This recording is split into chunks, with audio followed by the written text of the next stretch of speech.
Hello, everybody. Ella J here on behalf of SEScoops, and today I am joined by WWE Raw superstar and recent challenger to the WWE Women's World Championship, the Pitbull, Ivy Nile. How are you today? I am fantastic. How are you? I'm fantastic to be speaking with you ahead of the Royal Rumble. We'll obviously get into that exciting event coming up a little bit later, but I firstly wanted to congratulate you because you recently celebrated your 4-year anniversary with WWE. That's a huge milestone. Time goes by so fast, but in looking back on your journey so far, how do you think you've grown as a person and as a competitor?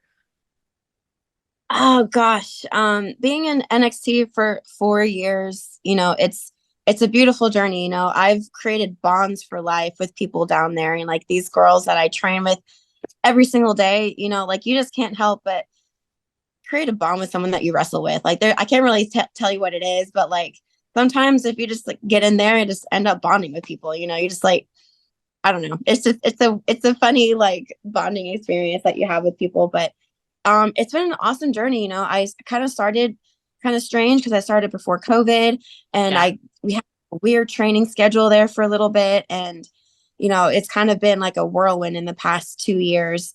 And I started with the Creed brothers, and now that we've worked so hard the past 2 years, and now we're finally on Raw, and it's just a cool, really cool journey. Yeah, and obviously you have so many exciting things. We'll talk about your championship match against Rhea Ripley in a second, but you recently had what I would call maybe a full circle moment. Prior to coming to WWE, you became the first female champion on the Titan Games, which was hosted by Dwayne The Rock Johnson. Earlier Yeah. this month, The Rock made a surprise appearance on the day one episode of Raw. You were backstage, later wrestled on the same show. So I'm curious to know if you had some sort of reunion at all with The Rock that night? And if not, I still think it's kind of a cool full circle moment. Absolutely. It's insane. Like it's absolutely just yeah, it's like how did this happen? Like it was almost 5, 6 years ago that the Titan Games happened. Next thing you know, I'm in WWE and I like see him not a lot, but like more than the average person Yeah. would. So yeah, so when he was at day one, I didn't know he was gonna be there. Next thing you know, I saw him and I was like, wait a second. Yeah, we had we had a short conversation and it's about like, he's super proud that, like a Titan of his is now here, like it's really cool. Yeah, I got to talk to him for a little bit and I had a match that night. So there's a lot, definitely a lot going on for sure. Yeah, we'll talk about that match now. It was on that same night later in the show that you challenged Rhea Ripley for the WWE Women's World Championship. And dare I say, I think you were Rhea's toughest challenger yet. Honestly, I saw a lot of people praising your efforts in that match. But from your perspective, how would you evaluate your performance and what are some of your takeaways from this title match? Gosh, Rhea Ripley, she is one of the most dominating females in all of WWE, right? And from me being someone who just got moved up, that, doesn't have a lot to show for, I think that worked in my favor because she didn't have a lot to see what I could do.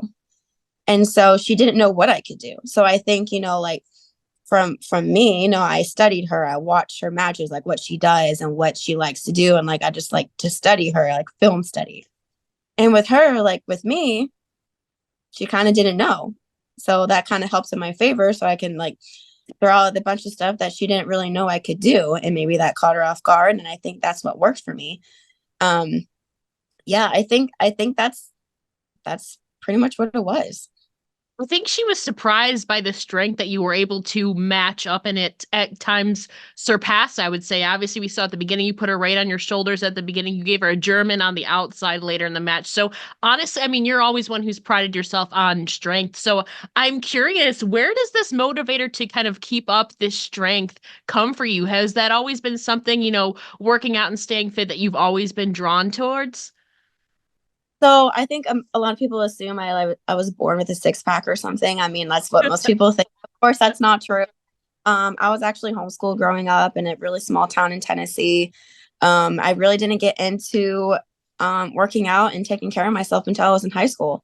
I was a tiny thing. I had no muscle on me. It's really funny. Like I really didn't. Like I was into martial arts, but you know, just as an activity, nothing crazy. And then I wanted to get better.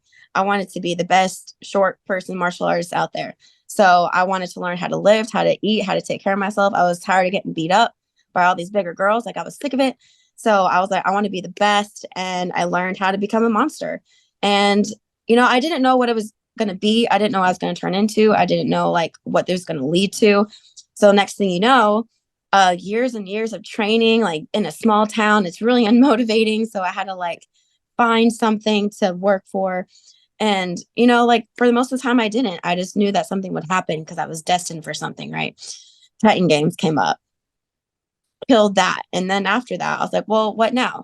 Then WWE came up and I'm like, okay, great. So after training in WWE for a long time, then what? Then Rhea Ripley came along. So I'm like, everything has kind of led to one thing to another, right? It's not just, working on one thing, right? It's just continuously knowing that something's going to happen from your hard work and your training. And it all led up to Rhea Ripley. I know you love trying new things and you're always looking to improve your athleticism. So, relating it to wrestling, is there a certain match stipulation other than the Royal Rumble that you would like to tackle that you have not yet? Oh my gosh, yes. So, I mean, being in Raw, like, I feel like there's so many pay-per-views that I want to get my hands on. Like, I want to do everything. I haven't done a weapons match. I haven't done like a street fight. Like, there's so many things that I want to do, and I'm so ready. I feel like I've just been like basically training my whole life for this. It kind of all makes sense, like training for something I never knew growing up, training for the Titan Games. I'm like, where'd that come from? Where did WWE come from? So I'm like, I'm just ready for anything. What do you think would be your weapon of choice if you were in a weapon related match? My chains. Come on. I come out with my chains on. I definitely some chains. Gosh, True. hands on a kendo stick too. I mean, kendo stick is a classic, but yeah, your chains, I mean, that'll knock somebody out. So, like, I mean, that's right there, right in your arsenal. And, as you're looking towards the future, obviously you just competed in your first televised title match on the main roster. But moving forward, what are some of the other goals that you'd like to achieve during your run on the main roster? I kind of resort back to, you know, there's so many things I've trained for that I didn't know what was to come, but I'm ready for it. So, like, many people will be like, so you have this certain event in a couple weeks. Oh, I have to get ready. Like, that's not me. Like, I'm ready. So, whatever it is, like, it's ambitious to say, this is my first year in Raw. We have Rumble coming up. We have Elimination Chamber coming up. We have WrestleMania. Like, there's so many things this year. Dare I say, like, I want to get my hands on everything, but gosh, you never know. Everything and in everyone, talking about this ambition. On the road to WrestleMania, we sometimes see some crossover between brands. You're familiar with a lot of the competitors on both Raw and SmackDown that you worked with in NXT. So, in assessing the landscape on Raw and SmackDown, you've conquered Rhea Ripley at the time of recording this. You have a match against Valhalla. You've had tag team matches with Maxine Dupree. Who are some other competitors that you'd like to work with from either of the main roster brands? Either one, huh? Um, so some of my favorite memories from NXT, I love working with like huge, strong women because I feel like I'm really good at breaking them down. Yes. So I've worked with Lash Legends a lot in NXT, and some of my favorite fights have been with her. Like Rhea Ripley, like I just love working with these strong, big women because it makes me want to match their energy and match what they can do. I'm like, you can do that, I can do that. So, gosh, to name a few, Nia Jax, maybe. Gosh, Bianca Belair. I mean, like we're the same Knoxville place. I don't know if I want to go toe to toe with her, maybe team up with her, maybe. Um, but yeah, I think, sky's the limit, and I'll go toe to toe with anyone. Just because they're bigger than me doesn't mean a thing. I mean, we saw that perfectly illustrated in your match against Rhea Ripley. Like I said, there was a lot of cool moments you got to display your strength, but also your athleticism. So, I'm looking forward to that. I would love to see you versus Nia Jax. That would be a certain battle, and I think people, you said in your promo against Rhea Ripley that you're used to being the underdog, but that fuels you. So I'm interested to see how that dynamic would work against somebody like a Nia Jax. But there is a possibility that you may get to square up with a few of those names as the 2024 Royal Rumble is right around the corner. You have not officially been confirmed for the Rumble match yet, but assuming you are, by the way, I was there last year where you were an alternate, so that was exciting to see. I wish you would have gotten a chance. But 2024 might be your year, Ivy. So assuming that you're in this Women's Royal Rumble match, what is your mindset heading into such a chaotic, unpredictable matchup like this? Isn't that crazy? I was an alternate last year, and I this year, know. yeah. Oh gosh, that's crazy. I really believe in envisioning yourself. Like last year, I envisioned, just making that run, you know, down the way, and just like envisioning myself in it, and I definitely am doing the same thing this year.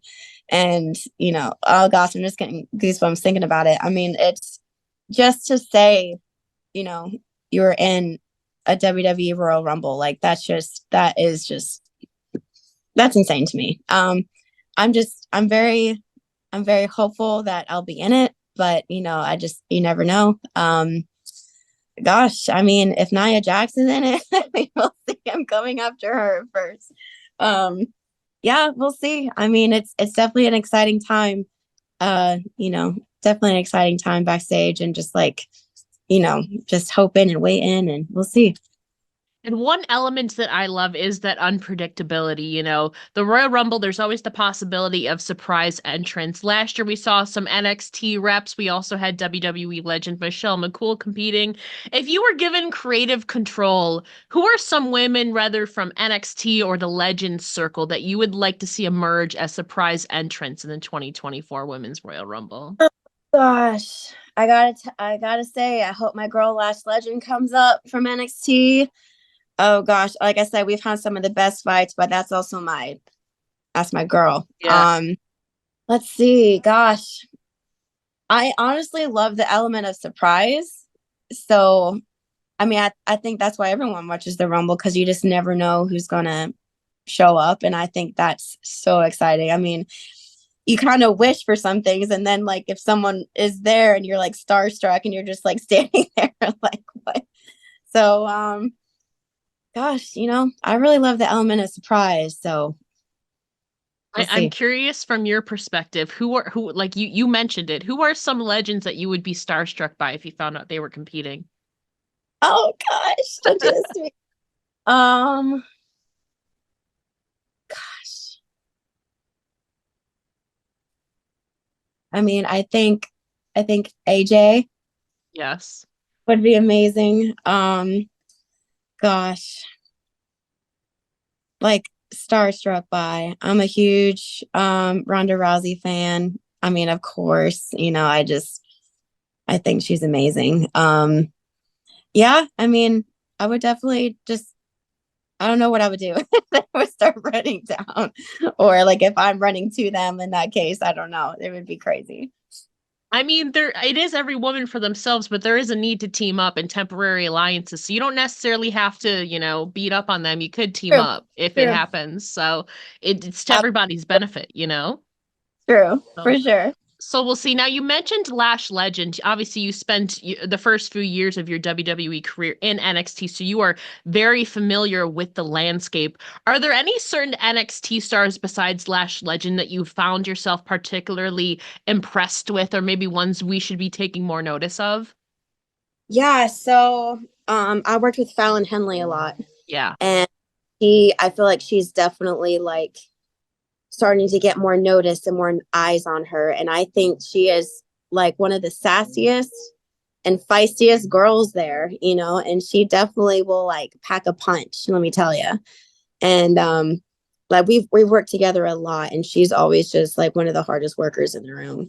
Um, Gosh, Kiana James is another one. She is she just is like, to work with her, like she is just incredible. I mean, she's just like always bringing out new things and just very, very fierce in everything that she does. Um, Gosh, kind of putting me on the spot. I think Roxanne Perez also is also like so. I don't know. I think she's just like not. I wouldn't say underdog at all. It's just when you look at her, she just always surprises me in what she does. Like I can just feel her emotion and feel everything she's doing. Like I think I just every time I see her, she just elevates herself, and like that's so inspiring for myself to kind of just keep getting better. If she's elevating herself every single match, and just I think she's amazing. God, I can keep going if you want me to. I was So, just gonna say Roxanne Perez, she's been shown a little bit more of an aggressive, intense side lately, and obviously now number one contender to the NXT Women's Championship against Lyra Valkyria. But I'm interested to see where that angle goes with her. She's been a little bit more intense lately, which I've been loving. So I actually am loving it too, because I feel like after a little while, you got to let that side come out, like she's probably just, you know, I'm digging it. Whatever she's doing, I feel like it's definitely a good thing. and you talk about, being inspired by the people that you're surrounded by. You've obviously been surrounded by the Creed brothers basically almost your entire WWE run. And I'm sure with working with them so closely, you've been able to pick up some knowledge from them and vice versa. So, can you tell us some of the specific things that you've learned through working with the Creed brothers, which, by the way, they've been incredible on Raw so far? Yeah, I cannot say enough about these guys. They are my brothers. Like, they're real brothers. I wish they're real sister, just because, like they are just incredible, incredible guys, and we all push each other in so many different ways. Um, Julius, he is probably, I'm going to say this in full confidence, hands down the most athletic and strongest person in WWE. He does the most outrageous, most out of the box stuff that you just wouldn't think possible. And he does it. And, he's one of those guys that doesn't feel pain. Like he'll come in the back and like he's just like a mess, and he's like, I'm fine. I was like, you're not fine. He's like, he's just like, he's so passionate about this business and what he wants to do. And, Brutus right there along with him, like their bond as brothers is really powerful. Like if I'm on the ring side, they have a match, like you can just feel like pushing each other to do their best, and Brutus is, they both have this mentality of, just keep your head down and work hard. And, I think we all kind of have that. And that's why we just work so well together. And final question to you, Ivy. You were obviously known as the Pitbull, which is a nickname you got well before you joined WWE. So I'm curious Yeah. to know how exactly you got this nickname and what it means to you. I was in jujitsu, and I'm known for this choke that like you can't get out of it. It's like a collar choke. And so like I had this Pitbull patch on my sleeve that always showed when I had like this choke on, and like every time I got it, you would tap out. And so it just became something like I've always worn that gi. I've always gotten that choke like almost every single time I roll. And next thing you know, it just made sense to call me the Pitbull, the choke, like the collar of a dog. Yeah, it came from jujitsu, and it came from, I mean, probably 10 years ago or so. So, And I yeah. still think it's very relevant to today. Maybe we'll get to see you use the chains. Royal Rumble, you can't get disqualified. So that might be something to keep in your back pocket. We'll see what happens. But Ivy, Yeah. thank you so much for chatting with me here today. It's been an absolute pleasure. Thank you so much. I appreciate this so much. Thank you. And don't forget to tune into the WWE Royal Rumble live on Saturday, January 27th. We're waiting for Ivy to be confirmed. Maybe she'll get to compete against AJ Lee. We'll see what happens. Oh, Thank you gosh. so much, Ivy. Thank you.